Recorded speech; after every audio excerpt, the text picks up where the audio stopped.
Bienvenue dans un nouvel épisode du journal de Lorraine.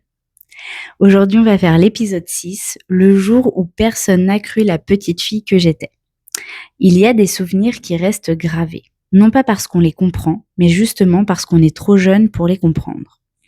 Après la séparation de mes parents, ma mère a reconstruit sa vie avec une seule personne, une relation qui a duré près de 10 ans. Mon père, lui, a davantage enchaîné les relations. Certaines ont duré quelques semaines, d'autres plusieurs années. Et parmi elles, il y en a eu une qui a marqué mon enfance d'une manière que je n'oublierai jamais. J'étais malade. C'était une semaine où j'étais chez mon père et sa compagne me gardait à la maison. Ma sœur avait oublié des cours dont elle avait besoin pour le lendemain.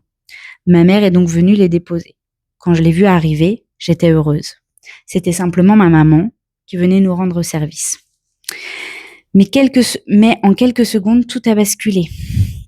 La compagne de mon père, qui nourrissait une jalousie que je ne comprenais pas, s'est mise à insulter ma mère. Puis, la situation a dégénéré. Elle s'en est prise physiquement à elle. Ma mère a essayé de me récupérer, refusant de me laisser dans un environnement devenu complètement incontrôlable. Et moi, j'étais là, au milieu.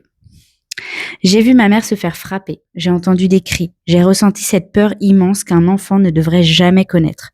Je criais aussi fort que je pouvais pour que ma mère parte, pour qu'elle fasse attention à elle, pour qu'elle se protège.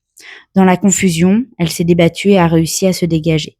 Mais le plus difficile n'a pas été cette scène. Le plus difficile est venu le soir. Quand mon père est rentré, il est venu me voir alors que j'étais déjà couchée. Je lui ai dit « Ce n'est pas maman ». J'ai essayé de lui expliquer que ma mère n'était pas responsable de ce qui s'était passé, que ce n'était pas elle qui avait commencé. Mais il ne m'a pas écoutée. Il a choisi de croire la version de sa compagne plutôt que celle de sa propre fille.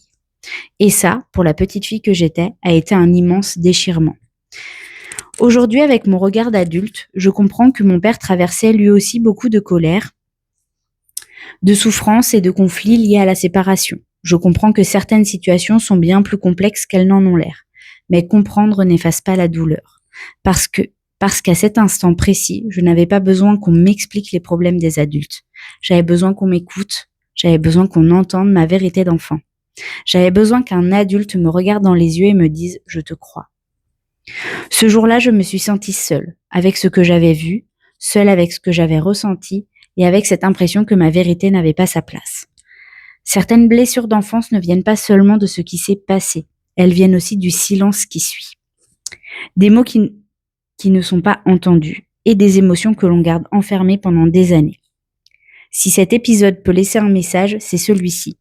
Écoutez vos enfants, même si leur façon de raconter est parfois maladroite, leurs émotions, elles, sont bien réelles.